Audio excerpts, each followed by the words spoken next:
Hi guys, അപ്പോൾ ഇന്നൊരു hair care video ആയാലോ. ആദ്യമായിട്ട് ഞാനിവിടെ ഉലുവായും ഇഞ്ചി ചതച്ചും കൂടെ തിളപ്പിച്ച വെള്ളം, അത് ഡാൻഡ്രഫ് കുറയ്ക്കാനാണ് ഞാനിത് ഉപയോഗിക്കുന്നത്. ഇതിനി സ്പ്രേ ചെയ്യണം. ഇത് ഓരോന്ന് വകുപ്പെടുത്താണ് ഞാൻ സ്പ്രേ ചെയ്യുന്നത്.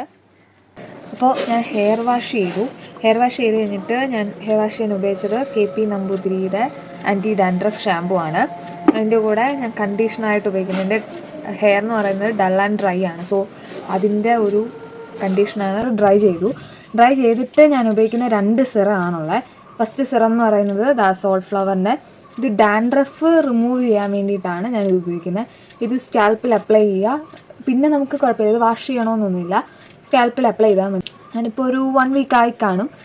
എനിക്ക് നല്ല എഫക്റ്റായിട്ട് തോന്നിയിട്ടുണ്ട്. എൻ്റെ ഡാൻഡ്രഫ് ഭയങ്കര പൊറ്റ പിടിച്ചതുപോലൊക്കെ ആയിരുന്നു, പക്ഷേ ഇപ്പോൾ അങ്ങനെയൊന്നും കാണുന്നില്ല.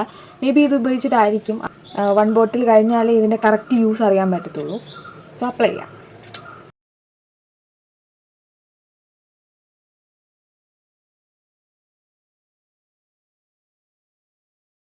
സോ ഗൈസ്, ഞാൻ അടുത്തായിട്ട് ഉപയോഗിക്കാൻ പോകുന്നത് ഈ സ്റ്റിക്സ് ക്രാഫ്റ്റിൻ്റെ റിപ്പയർ സിറാണ്. ഇതിനകത്ത് അവക്കാഡോ ഓയിൽ, വിറ്റാമിൻ ഇ, അങ്ങനെയൊക്കെ കുറേ സംഭവങ്ങളുള്ളതാണ്.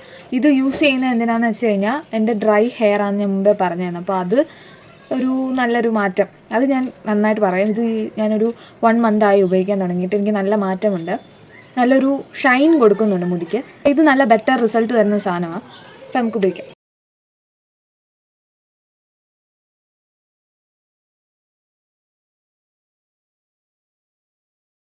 തന്നെ മാറ്റം അറിയാൻ പറ്റും. ഞാൻ അപ്ലൈ ചെയ്ത ഹെയർ, ഇത് അപ്ലൈ ചെയ്യാത്ത ഹെയർ, ഇത് കണ്ടോ. ഇത് അപ്ലൈ ചെയ്യുമ്പോൾ തന്നെ ഒരു റിസൾട്ട് വരും. നമുക്ക് എപ്പോൾ ഫ്രിസിനെസ് തോന്നുന്നോ അപ്പോഴൊക്കെ ഇത് വെച്ചെടുക്കാം. ഇന്ന ടൈമിൽ, ഒരു ഡേയിൽ ഒരു പ്രാവശ്യം അങ്ങനെയൊന്നുമില്ല. നമുക്ക് എപ്പോൾ ഫ്രിസിനെസ് ആയിട്ട് കിടക്കുന്നോ ഹെയർ, അപ്പോൾ ഒക്കെ ഇത് അപ്ലൈ ചെയ്യാം. നല്ലൊരു സെറം.